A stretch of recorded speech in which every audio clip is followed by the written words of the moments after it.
안녕하세요. 반갑습니다. 리얼PS의 김규진 이사라고 합니다. 오늘 토요일 세미나 제가 일부 강의인데, 그래서 자, 오늘은 이 제목 보시면 뭐 비과세의 모든 것이라고 이렇게 나와 있는데요. 제가 주로 강의를 세금 관련해 가지고 강의를 좀 많이 진행을 했었죠. 특히나 뭐 주택임대 사업 관련해서도 많이 말씀을 드렸었고요.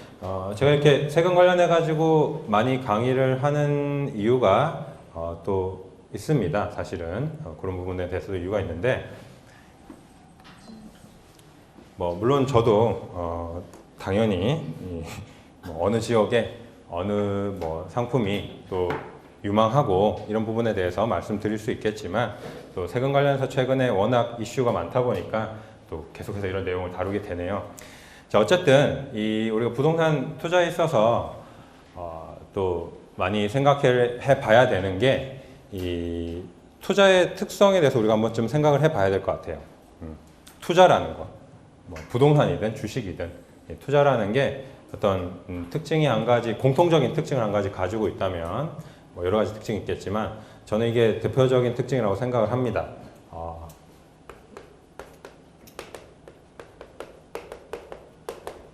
자, 불확실성이 어떻게 보면 제일 대표적인 특징 중에 하나죠. 자, 뭐 우리가 앞으로 어디 어느 아파트가 가격이 오를 걸 미리 안다면, 그죠? 뭐 이렇게 고민할 필요가 없겠죠. 근데 모르죠.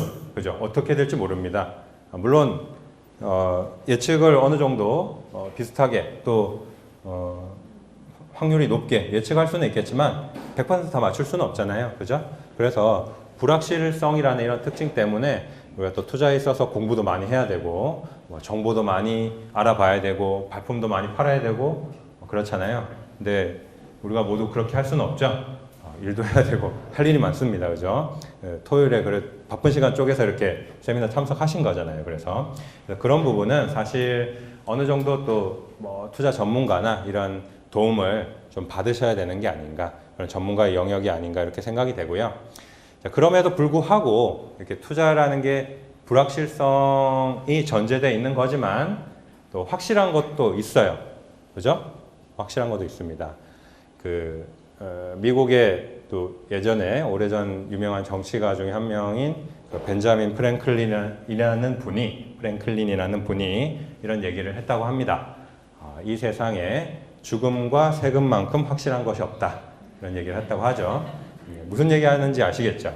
자, 뭐 세금이라는 게 그렇습니다. 뭐 죽음, 이미 그 오래 전부터, 뭐 그분이 한 200년도 전 분인가요? 그 오래 전부터 이 세금이란 부분은 뭐 죽음이랑 이렇게 비교를 할 정도로 사실 뭐 피할 수도 없고, 또 내가 물론 뭐 합법적으로 이렇게 잘 회피할 수 있겠지만 항상 따라다니는 거죠. 그죠? 그래서 세금 관리를 어떻게 하느냐, 이게 또 굉장히 중요한 부분입니다. 그래서 특히나 제가 확실한 것도 있다고 말씀을 드렸지만, 세금은 뭐 그렇잖아요. 내가 이렇게 딱 계산을 해가지고 이렇게 딱딱 나오면 내면 내는 거고, 안 내면 안 내는 거잖아요. 그죠? 그러면 안 낼 수 있도록 잘 투자 전략을 세우면 그건 확실한 거잖아요. 그죠? 그래서 그러다 보니까 또 세금 관련해서 문의가 많으시고, 또 특히나 이제 부동산과 관련된 세금은 조금 영역이 광범위하기도 하고, 그래서 이 문의를 하셔도, 여기저기 문의를 하셔도 잘 모르는 경우도 많습니다. 그래서 그런 부분 때문에 또 고민들이 많으실 텐데, 오늘은 또 이 부분에 대해서 한번 다뤄보도록 하겠습니다. 제가 임대주택 관련해 가지고 여러 가지 내용을 많이 했다고 말씀을 드렸는데, 일단 그 유튜브 보시면 뭐 예전 강의가 또 올라와 있는데요. 예전에 했던 강의 내용 중에 여기서 지금 뭐 대부분 다 다뤘습니다. 그래서 오늘은 여기서 안 다룬 내용, 한 가지 아직 안 다룬 내용이 있는데요. 여기 거주주택 비과세 특례에 대해서는 아직까지 제가 강의를 하지 않았어요. 그래서 그 부분에 대해서 오늘 좀 강의를 해드리려고 하고요. 그 밖에 뭐 취득세, 재산세, 뭐 소득세라든지 종부세, 뭐 양도세에 따른 부분들, 이런 부분들은 강의 내용을 좀 참고를 해보시면 좋을 것 같습니다.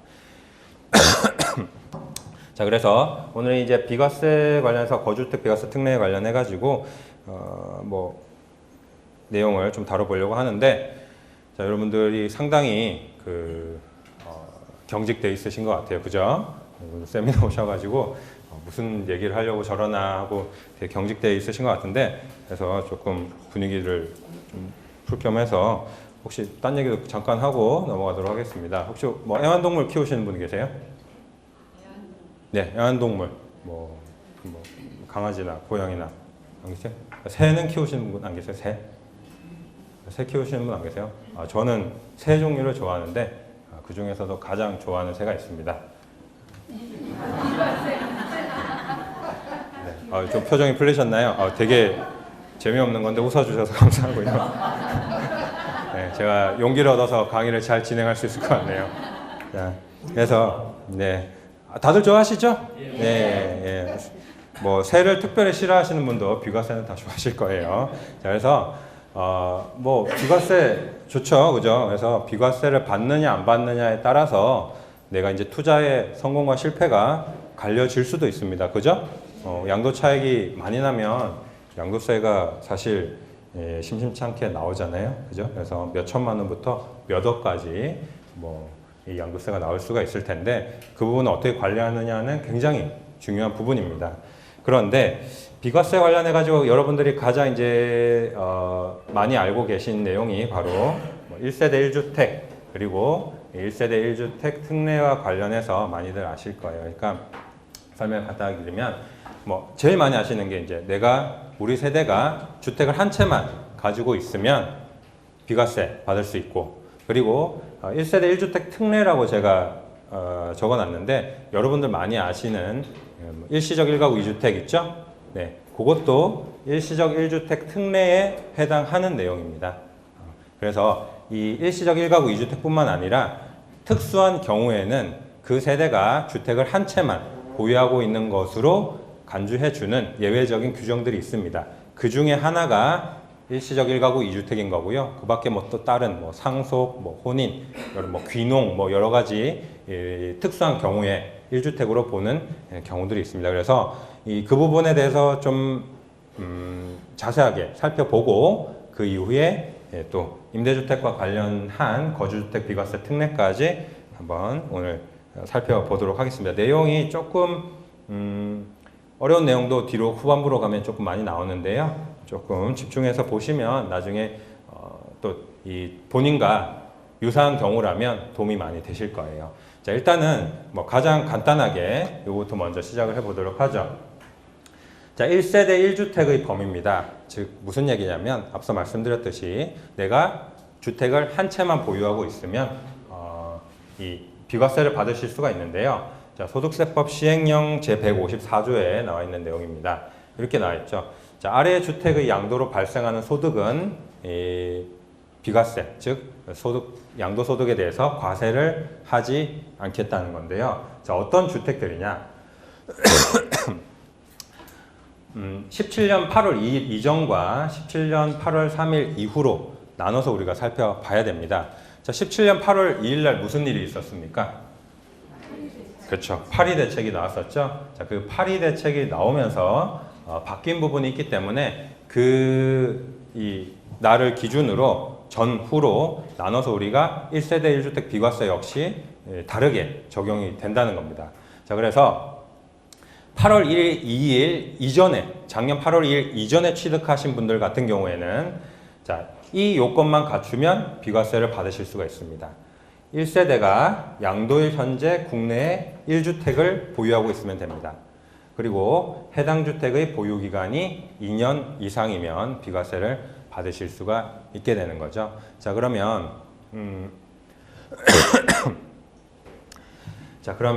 이 양도일 현재 국내 1주택을 보유하고 있어야 된다고 했잖아요. 그죠?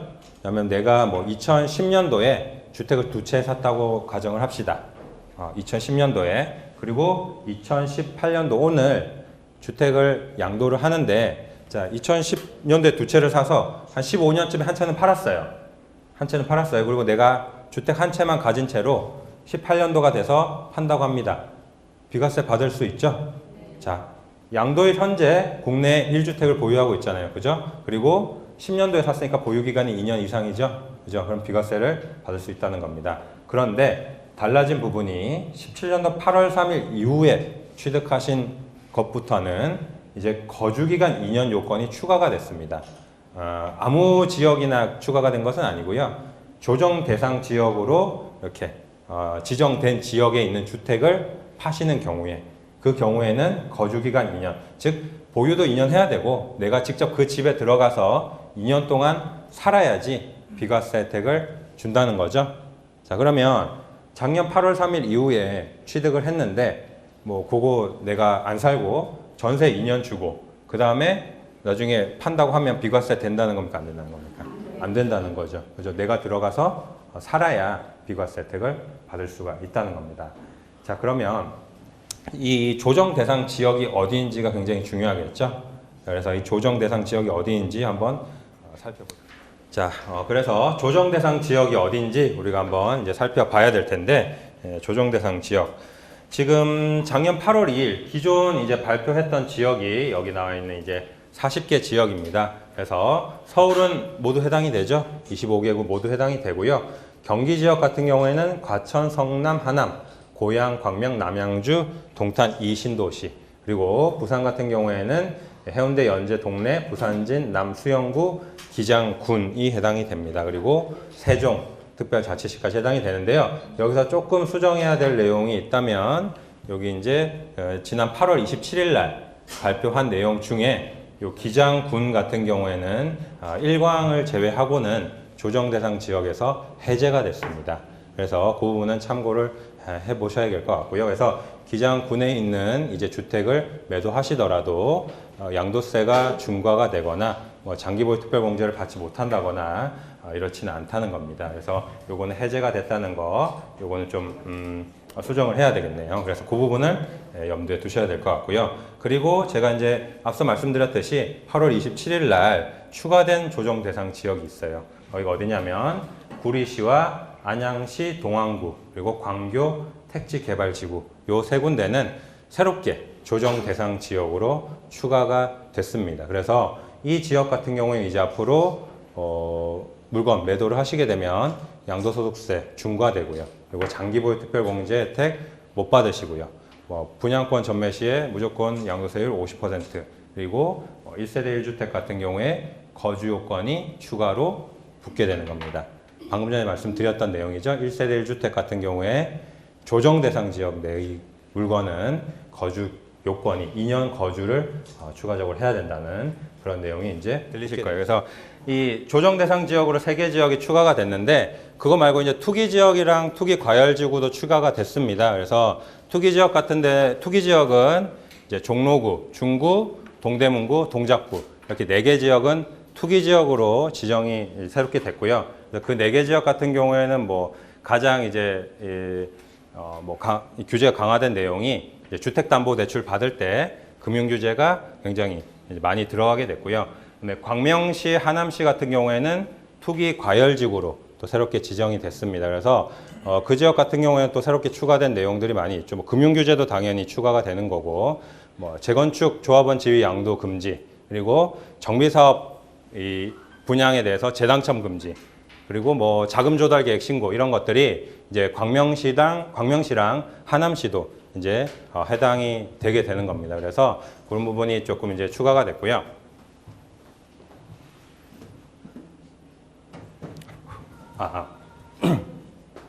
네, 죄송합니다. 그래서 자, 어쨌든 그래서 조정 대상 지역으로 이제 구리시, 안양시, 동안구, 광교 택지 개발지구가 추가가 됐다는 내용까지 말씀을 드렸고요. 자, 그 다음에 우리가 이제 1세대 1주택에 대해서 알아보고 있었으니까 이 부분에 대해서 우리가 조금 살펴봐야 될 것 같습니다. 이 1세대 1주택이어도 어쨌든 요건을 갖춰야 비과세를 받는 거 아닙니까? 그 요건이 보유 기간에 대한 요건도 있었고 거주 기간에 대한 요건도 있었습니다. 근데 뭐 항상 예외 없는 규정이 없듯이 거기도 분명히 예외 규정이 있습니다. 뭐냐면 자, 윗부분은 보유 기간과 거주 기간 요건을 같이 제외를 해주는 겁니다. 즉 다시 말해서 2년이라는 기간 동안 보유를 안 해도 되고 거주도 안 해도 상관이 없다는 겁니다. 근데 굉장히 특수한 경우겠죠. 그러니까 그래서 여기 보시는 것처럼 어떤 굉장히 특수한 경우에만 해당이 되는데요. 민간 건설 임대주택 또는 공공 건설 임대주택을 취득한 후에 양도하는 경우, 이 윗부분 같은 경우에는 제가 굉장히 축약을 해서 적어 놓은 건데 세부적인 요건들이 많이 붙습니다. 그래서 그만큼 좀 특수한 경우에만 해당이 되는 거고요. 이 경우도 뭐 세대 전원이 5년 이상 거주를 해야 된다든지 이런 요건들이 붙기 때문에 사실 뭐 흔한 경우는 아니다 이렇게 보시면 될 것 같아요. 그 다음에 이 법률에 의한 수용이라든지 뭐 해외 이주, 세대 전환 출국, 뭐 아빠가 뭐 미국 가서 발령받아서 근무해야 돼가지고 가족이 전부 다 미국으로 이사를 가게 됐어요. 그런 경우에 뭐 이제 한 1년 반 정도 살았는데 그 주택을 처분해야 되는데 세금을 내라. 이런 경우에 그런 특수한 경우라면 비과세를 해준다는 얘기입니다. 그리고 뭐 취약, 근무, 질병 등 부득이한 사유 이런 경우에 특수한 요건을 갖추는 경우에는 보유기간 및 거주기간을 제외해준다는 거고요. 자, 요 내용은 조금 특수한 경우이기 때문에 이것보다는 사실 조금 더 일반적인 부분, 요 부분을 좀 더 자세히 보시면 좋을 것 같습니다. 요 부분은 이제 보유기간은 지켜야 되는데 거주기간은 안 지켜도 되는 겁니다. 즉 다시 말해서 조정 대상 지역 내라고 하더라도 2년의 거주기간이 필요 없는 경우가 되겠죠. 자, 그래서 어떤 경우냐? 일단 첫 번째로 임대주택으로 등록한 주택은 보유만 하면 되고 거주는 할 필요가 없다는 겁니다. 무슨 말씀인지 아시겠죠? 자,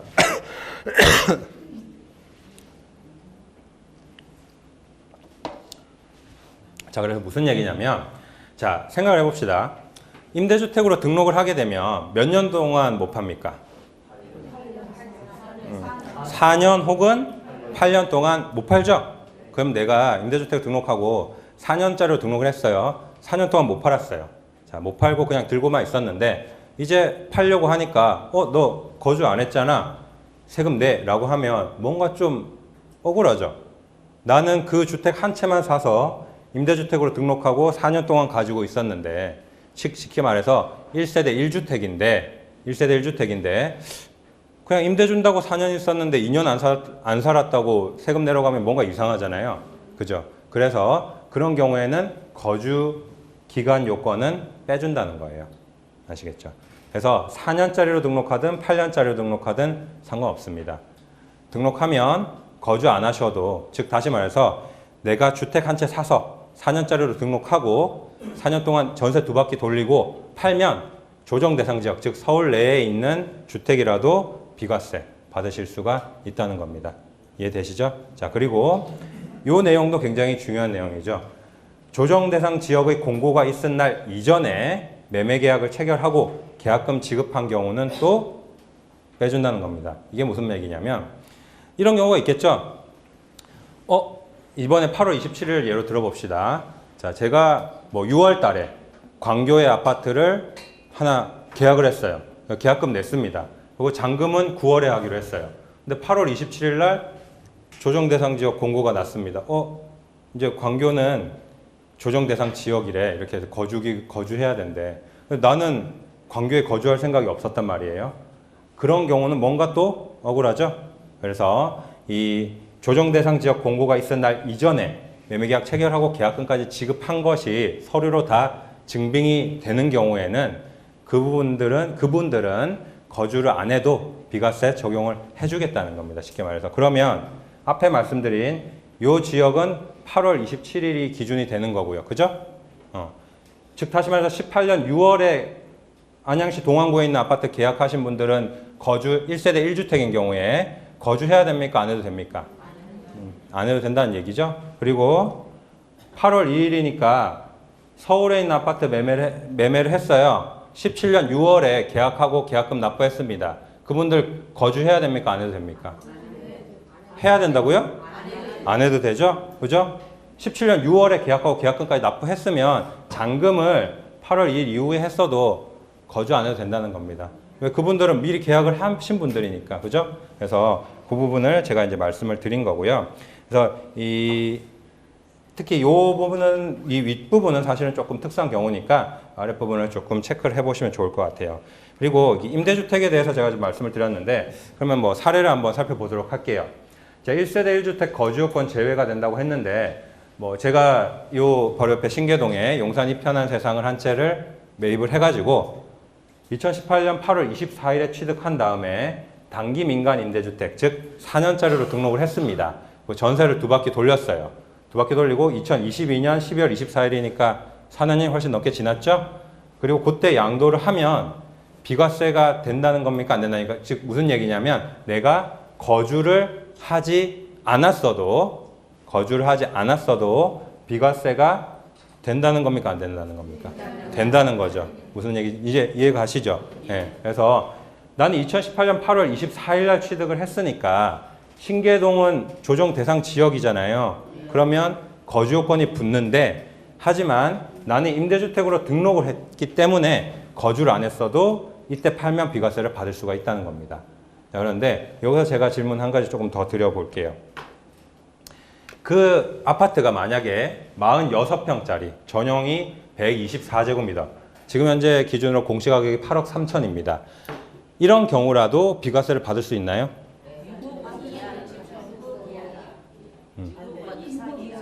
자, 뭐 9억에 대한 얘기도 나오는데 그 부분을 제가 말씀드린 건 아니고 일단 정답부터 얘기를 드리면 이런 경우에도 비과세가 됩니다. 자, 많이 헷갈리시는 부분은 이런 부분일 거예요. 제 강의를 뭐 들으셨거나 하시는 분들은 임대주택 같은 경우에는 어떤 세금과 관련된 혜택을 보려면 요건들이 붙습니다.